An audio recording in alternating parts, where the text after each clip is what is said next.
What's going on, guys? I'm Tim Kelly. He's Anthony SanFilippo. This is Phillies Stoplight.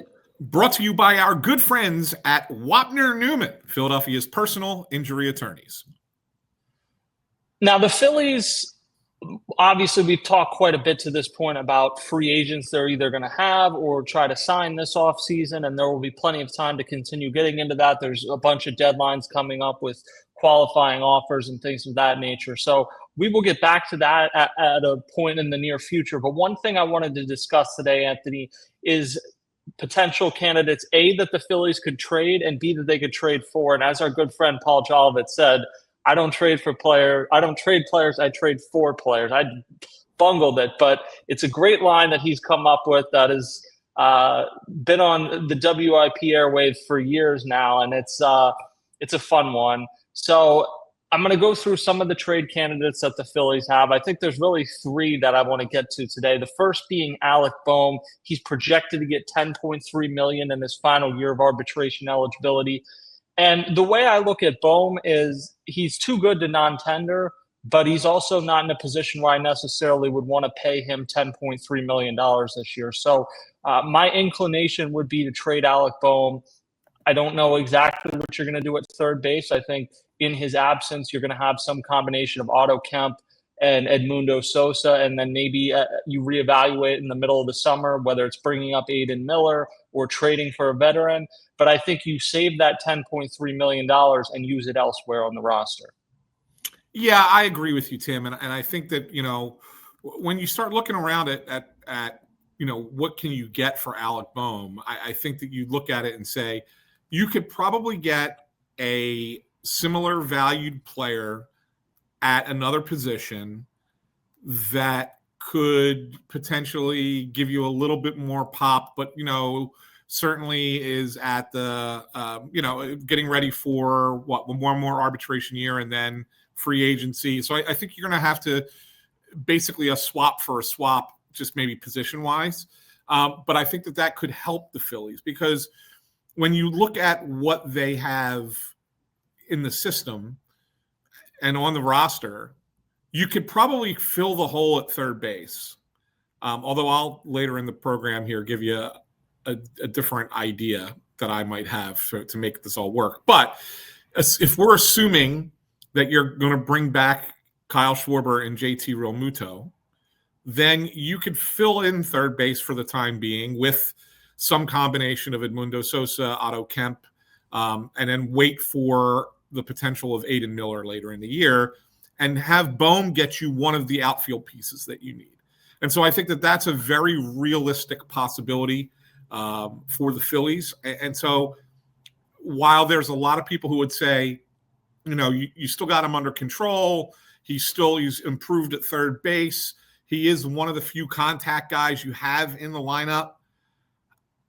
The problem is Alec Bohm doesn't fit where the Phillies have him with this current group.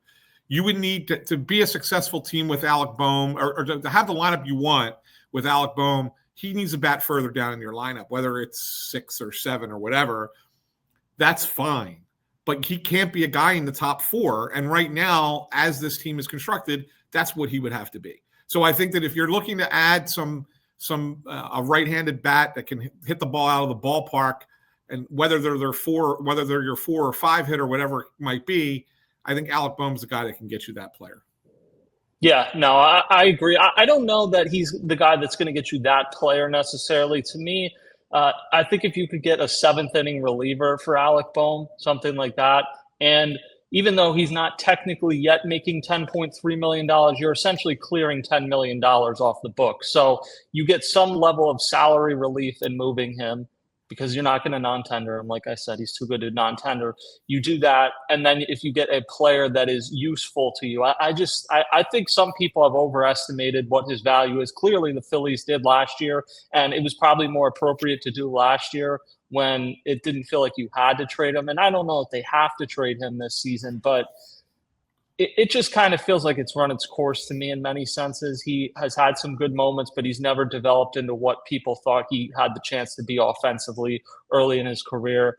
I thought he was going to be a 30 home run guy. That's never come. And I get it. Like it's definitely valuable to make contact, but he doesn't he's not competing for batting titles either. So you kind of got to pick a lane, and it just feels like he was always kind of caught in between those two. He was never a super high average guy and didn't deliver enough power production, and he doesn't walk much. He's had some good moments, like I said, but it hasn't turned out like you thought he could be. There were Jason Worth comparisons at one point earlier in his career. That's just not the player he's ended up being. Yeah, I mean, I know that you say you don't think you can probably get that bat for him, but I would argue that you potentially could if they lined up properly. So I don't know when you want to get into. I know that you want to talk about possible guys that you could trade for. I'll throw one out. Like the team that, and you wrote about it back in July. You were looking at the Los Angeles Angels of Anaheim, California, whatever you want to call them, as a potential team that had guys that could fit that mold. I know that you have a preference of a Joe Adele, for example. You could look at a guy like Taylor Ward, and you sit there and go, could you see? I mean, Taylor Ward's contract situation is identical to Alec Bohm's. Could you see that being a 1-for-1 swap? Like I can. I think that there is. The Angels don't have a third baseman, right? They need a third baseman. I mean, I could see either one of those guys coming back for Alec Bohm. Well, I definitely can't see Joe Adele coming back for Alec Bohm. Joe Adele's still got 3 years of arbitration. So Joe Adele is a guy. You might have to add a little. I think you'd have to add it to the point where Alec Bohm's not even the number one guy in the trade. Like I think it's that level you'd have to give up for Adele. On Taylor Ward, somebody messaged me this on Twitter, kind of suggesting it. I think you could make a trade for Taylor Ward using Alec Bohm, but I don't think it's 1-for-1. Taylor Ward, I get he only has 1 year left, and he is an okay defender. Like he's not a superstar, but he does fit a lot of what you need. He hit 36 home runs and drove in 103 runs this past year. He hit like half of what Alec Bohm has done in his career home run wise this past year. And I'm not saying that home runs are the end all be all, but I just think Taylor Ward is a better player. So I think it would take more than just Alec Bohm, and not just like a throw-in player either. Maybe not a top 5 prospect, but something else in your system. For Joe Adele, while we're on the topic, because he is someone that I do think would be an ideal fit, because, and I wrote an article about this on Pattison earlier this week. The thing I realized when you and I were both on Phillies Weekly with Oscar and Jeff over the weekend is that if the Phillies re-sign Schwarber and Realmuto and they say that they're not going to have a $400 million payroll, that's not going to change the fact that they have a need for a cleanup hitter. And you can say, well, move Harper or Schwarber down, then you just kind of create a hole somewhere else near the top of the order. So you need another guy that's going to hit in that top 4, ideally cleanup, and ideally right-handed if possible. Joe Adele makes sense to me because A, he's still relatively cheap. You got 3 years of control. B, after posting a 648 OPS between 2020 and 2024, which is not good, he really took a major step forward this past year. 37 home runs, 98 RBIs, a 778 OPS. Now, in terms of batting average and on-base percentage, it still leaves a lot to be desired, and I get that. But you're not going to come up with a perfect option here unless the Phillies kind of go against what Dave Dombrowski said. And not only do they bring back Schwarber, but they bring back Realmuto, and they also sign Alex Bregman. I don't see that happening, in which case you still have a need for that number 4, and you're trying to find somebody that is attainable, that you think has some value now, but is maybe only scratched the surface of that, and theoretically coming to you could be kind of what puts him over the top. Like, think about Kyle Schwarber. When people were excited when the Phillies signed Kyle Schwarber, but I'd say a lot of people that offseason were more excited for Nick Castellanos, who we'll get to in a minute. Kyle Schwarber got to the Phillies and has become a significantly better player. You're trying to find a guy on the cheap, which in hindsight, Kyle Schwarber was very much on the cheap 4 years ago, someone that you can acquire that can slide in that role and grow and potentially fit that without costing $25 million. Yeah, I mean, for sure. To me that there's multiple ways to skin this cat, right? And I think that what you've just suggested is certainly one of them. The more I'm thinking about it, and the more I've been sitting here, kind of looking around and figuring out what's out there and how to best go about it, I think the Phillies have to get a little bit more creative than just these basic, one for ones kind of thing. And ultimately, I've gotten myself to the point where I think that you might be better off not re-signing JT Realmuto and going forward in a different way with a younger catching tandem and fill the need elsewhere.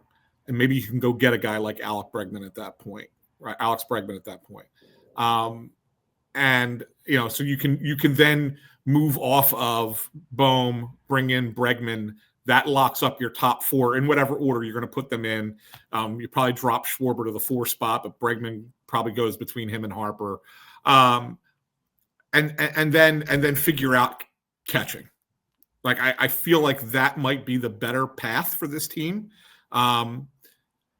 Where does that catcher come from? That's a great question. You've brought up the potential for, maybe you talk to Baltimore and see if they're, if you could get a guy like Adley Rutschman on the cheap and maybe he resurrects his status as a top end catcher in the league in a new environment. The Kansas City Royals have a couple of young catchers, and they still have Salvi Perez, he's he's at the end of his career, but they have 3 major league ready catchers on their roster. Maybe one of the 2 younger guys is available on a swap for a player. Who that player might be, I don't know. Is it a does Bohm fit there? I don't think so. Maybe it's a Brandon Marsh, right? And you're completely overdoing your outfield entirely. Bohm is from that area of the country too. Yeah, he is, but I don't necessarily know if he fits that infield. Garcia had a really good year for them. Tremendous. Yeah, so I don't think it fits. And he's not going to play first ahead of Pasquantino, right? So I don't think he fits there, but maybe an outfielder would. So maybe a Brandon Marsh, you can make that move. So I think that there are other ways to kind of go about it, and that might mean if you have to give up one of those 2 guys, obviously Schwarber's priority number 1. But I would say as much as you would hate to part with Realmuto, as much as he's meant to this pitching staff, the way to improve the team might be to not have him come back. Yeah, and I've thought a lot about this recently, about if you're trying to get creative, where can that money come from? And JT Realmuto is making $23 million this year. No matter what, he's going to be making less than that next year.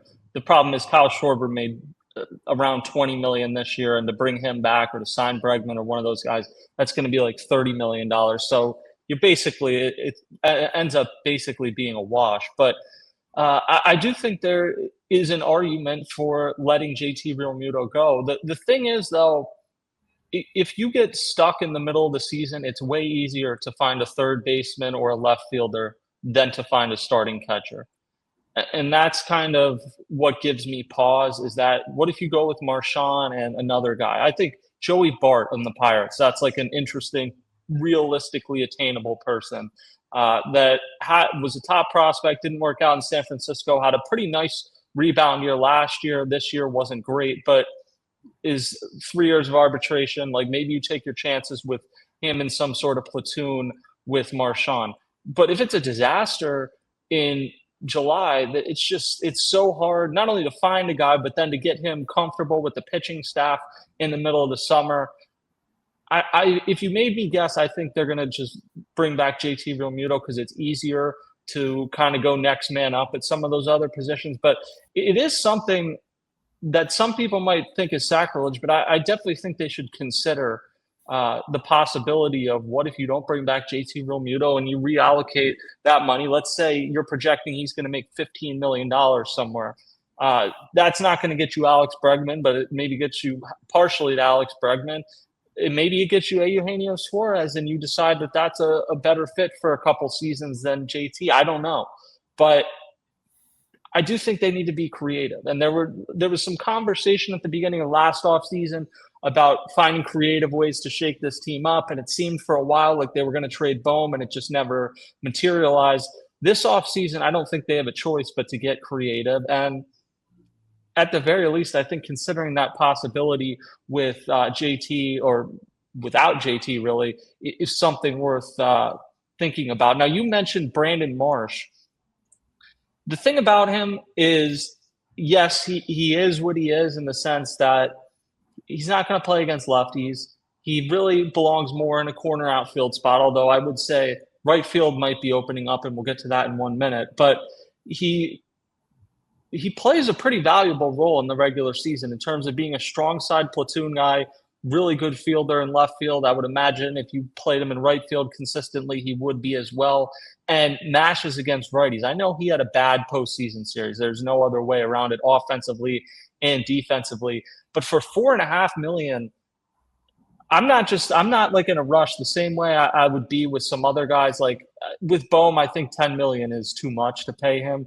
With $4.5 million, I think that's still a bargain for Brandon Marsh. That may mean that this is the best time to trade him, but I'm not giving him up just to give him up. Like I would be more than comfortable bringing him back and having him start an opening day in left or right field next year if a perfect scenario doesn't materialize. Yeah. So here's my thing with Brandon Marsh. I like Brandon Marsh. I like him in the role that he ultimately was in after the trade deadline, which is as the strong side platoon corner outfielder. I think, and especially for that contract, like you said, Tim, I think there's great value in that, right? So if you bring Brandon Marsh back in that role, I'm on board. 1,000%, totally fine with it. Like I have no problem keeping Brandon Marsh in that regard. But you can't be feeding us the line that we think he's an everyday player because he's obviously not. You can't be feeding us that he's going to play center field because he obviously is not as good there as he is in the corner. So I'm kind of in a spot with Brandon Marsh where I say,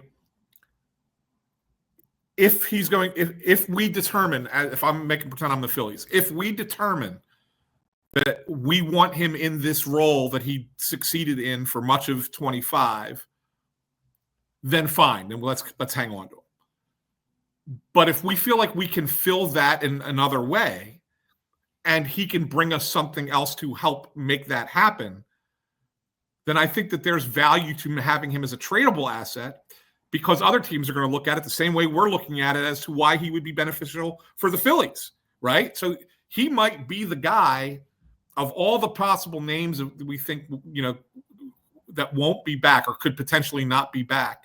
He might be the guy that has the most value in a trade. Yeah.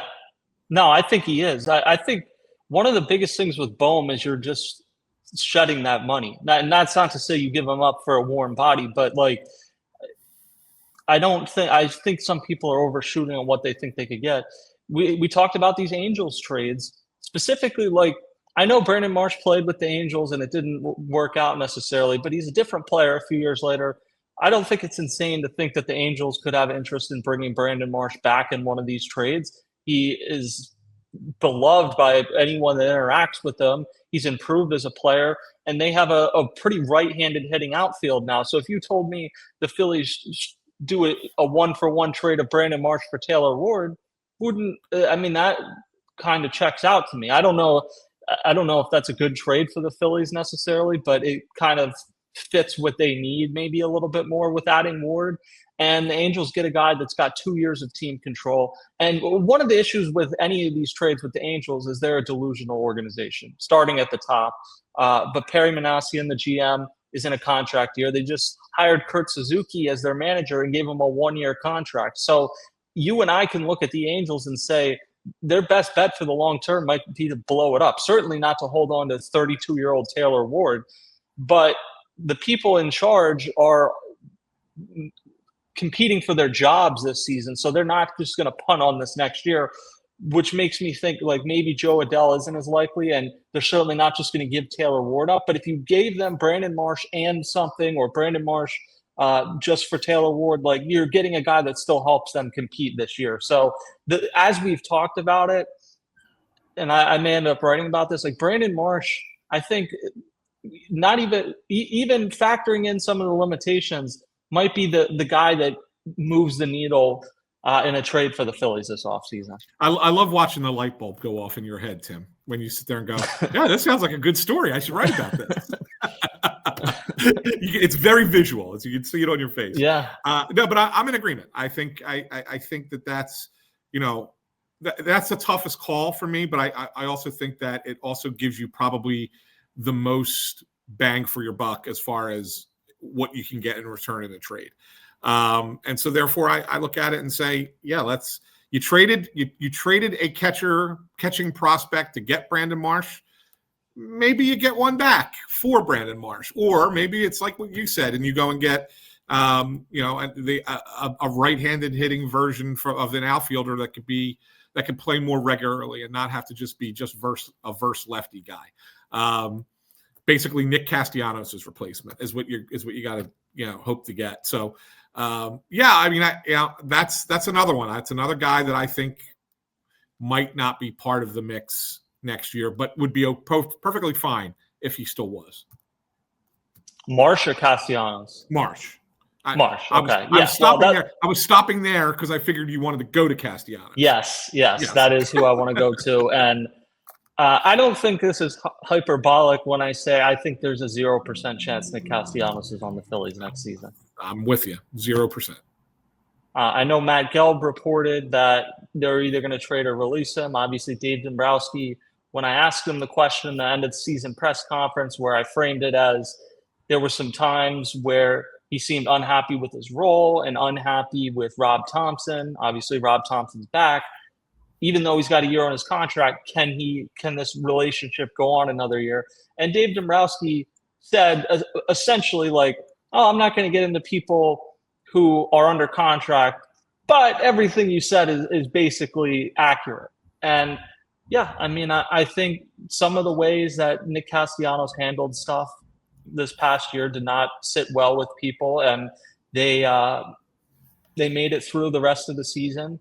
But anyone that thinks like this whole thing was just a media creation and that there wasn't any tension there, it's just not the case. And you factor in that Nick Castellanos did not have a good year as a baseball player, and I think it lends itself to a potential trade.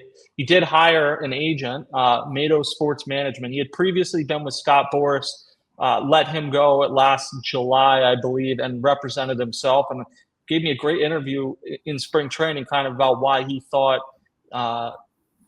it was good to represent himself now and why he wanted that chance. But the fact that he hired an agent now leads you to believe he knows there's some uncertain waters ahead. And I think that I don't think it's 100% chance Nick Castellanos plays in the majors next year. Like, I think he will, but he's making $20 million. The Phillies are going to try to trade that. But like I've said previously, I think like maybe you get $5 million at most covered from another team. So you're not getting much salary relief there. And the possibility of them just releasing him, I think it exists. And from there, like, I don't know that it's a guarantee someone gets him a major league deal based off of the year he had last year and that he was publicly unhappy with his role. Teams don't love that. I still think he gets a job because I think that there are enough teams that will look at it and say, we can employ that guy for a year. And you know, the one thing there is the notion of he's a guy who can play every day. Right. So like, you don't have to, even though you may not look at Nick Castellanos and say, okay, there's a guy that I want on my team if I'm going to compete for a championship at this point in his career. You can at least, if you're a team that's not there, if you're a team that knows you're still part of a rebuild, but you want to fill 650, 700 plate appearances in the outfield for a year, Nick Castellanos fills that void very nicely. Thank you very much. And so there are teams, I think, that are in that spot who would certainly do that, especially if the Phillies release him. You might get less interest as far as trading for him because teams might not want to give anything up. But if he's flat out released and then you can sign, he's going to get that $20 million anyway, and you could basically get him for league minimum or just above league minimum. I think there are plenty of teams that would do that still. Well, I think the problem isn't the dollars as much as it's the role. Like, he wasn't happy in a reduced role. I don't think there's going to be any team next year that says, we want you to come here and give you 600 at bats. They're going to want him in a part-time role. They're most likely going to want him as a DH. And when he came here initially, the thought was him and Schwarber were going to kind of split the DH duties. Then Bryce Harper needed Tommy John and threw a wrench in it. And he did work hard the last few years to improve his defense. This year, his defense, as he ages, fell off a cliff, and the metrics weren't good to begin with, but they were really bad this year. And he was unhappy getting pulled late for defensive replacements. And maybe it's just a matter of he just wants to know up front coming into it what that arrangement's going to be, and maybe that's where he was unhappy this season. But I don't know. I mean, he's going to be 34 next season, and his offensive numbers declined. Like, he might just be a guy you play against lefties at this point, which was mostly what he was doing after the Phillies acquired Harrison Bader until Bader got hurt. So he's an interesting player. I mean, no one's going to deny that, and he's had some great stretches in his career, but he really wasn't a good player this past year. In terms of WAR, according to Fangraphs, he was the worst qualified player in Major League Baseball when you account for his hitting and his fielding. So I don't know. I strongly believe that he will not be on the Phillies next year. I don't think it's a guarantee that he is getting like an extended role. Maybe he has to take a minor league deal with an invite to spring training. And I think he'd probably make a major league club, but teams might want to see what headspace he's in. Is he healthy? He had the knee injury this year. So I'll be interested to follow that storyline, even though I don't think it's going to come with the Phillies. Yeah, no, it's definitely not going to happen here. We've seen the last of Nick until the 2032 season when he's brought back for the 10-year anniversary of the 2022 NL pennant winners. Unless, as far as from a Phillies perspective, obviously, I think I still believe that he'll play in the league. And I think that if there's a good chance that, you'll see him playing for some other team when they come into Citizens Bank Park and they'll do the tribute video and the standing ovation for him. He'll tip his cap and, whatever. But that's it. He's not going to play in Phillies pinstripes again. Yeah. And I think, and I don't mean this as a diss, I think he'd be better to play in a smaller media market where it's just not the pressure of you have a bad game and there's 25 people standing around you hurling questions at you. I mean, that's our job, but I just think some guys are and he's had success in Philly, but I think some guys are just more inclined to play in the more laid back area. And whether it's Minnesota, Kansas City, like one of the Midwestern teams, that might just be a better fit for him. So we will see. There's a lot to consider here. Philly's going to obviously have a very important offseason. We will be here to cover it all. And hopefully we'll be here in 2032 when Nick Castellanos comes back for the 10-year reunion. But yes, that's going to do it for today. Thank you for Wapner Newman for sponsoring this episode. And we will talk to you guys next time.